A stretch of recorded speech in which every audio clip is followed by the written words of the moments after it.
আসসালামু আলাইকুম। আজকে বয়াল সেই 21শে আগস্ট যেখানে হামলায় মাননীয় প্রধানমন্ত্রী শেখ হাসিনা সহ অনেক লোক আহত এবং নিহত হয়েছেন, এবং যারা এই ঘটনা ঘটাইছিল তারা আজকে বাংলাদেশের মধ্যে সাজাপ্রাপ্ত আসামি হয়েও তারা আজকে বাইরে ঘোরাঘুরি করতেছে। বাংলাদেশে 10 ট্রাক অস্ত্র আনার পরেও সেই আজকে আইনের আওতায় থেকে সাজাপ্রাপ্ত আসামি আজকে বাংলাদেশে ঘুরতেছে এবং সে রাজনীতি করতেছে। যে লোক একটা দল হইতেই পারে, আপনি একটা দল করেন, আমি একটা দল করি, কিন্তু দলের মতের অমিল হইতেই পারে, তার মানে কি একটা পরিবারকে ধ্বংস করে দিতে হইব? সেই স্বাধীনতার পরের থেকে বঙ্গবন্ধুর পরিবারের উপরে যে অত্যাচার নির্মমতা হয়েছে, যদি বঙ্গবন্ধুর পরিবার যদি চিন্তা করতো যে এই ধরনের মানে যে কাজগুলা যারা করছে তাদেরকে করবে, তাহলে তারা কি আজকে 17-18 বছর ক্ষমতার বাইরে থেকে তারা বাঁচতে পারতো? আওয়ামী লীগ সে হানাহানি রাজনীতি করে না।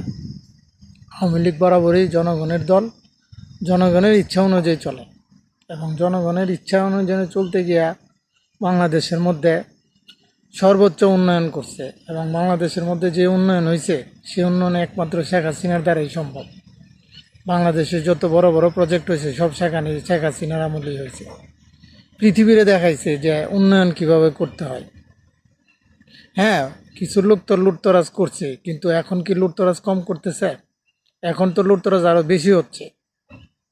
এখন তো মানে দীর্ঘ 17 বছর আওয়ামী লীগ জানা করে 1-1.5 বছরে তার চেয়ে বেশি, অনেক বেশি হয়েছে। হাজার হাজার কোটি টাকা লুপাট হয়েছে এবং হাজার হাজার কোটি টাকা পাচার হইতেছে। তো এখন আগে তো শেখ হাসিনা উন্নয়ন করে শেখ হাসিনার কিছু নেতা 2 নম্বরই করছে, কিন্তু এখন তো টপ টু বটম ইউনূসের থেকে নিয়ে, ইউনূস সরকার তো জাস্ট আসছে উনি বাংলাদেশের কোষাগার খালি করার জন্য। ওনার যত ধরনের সুযোগ সুবিধা আছে উনি কিন্তু সব ধরনের সুযোগ সুবিধা নিতেছে এবং উনি নেওয়ার সব ব্যবস্থা করে ফেলছে, অথচ উনি শান্তিতে নোবেল পুরস্কার পাইছে। এবং কিসে পাইছে? সুদখোর হিসাবে, যেটা কোরআন হাদিসের মধ্যে সম্পূর্ণ আল্লাহ নিষেধ করে দিছে, যে সুদখোর সাথে যাওয়া, সুদখোরের সাথে থাকাও অন্যায়। সেই সুদের উপরে উনি নোবেল নিয়ে আসছে, আর বাংলাদেশে কিছু আবাল জনগণ ওনারা একদম ফেরেস্তা বানায় ফেলছে। তো আমরা আসলে কিছু কিছু মানুষের আচার ব্যবহার দেখে এতটা কষ্ট লাগে যে আমরা মানুষে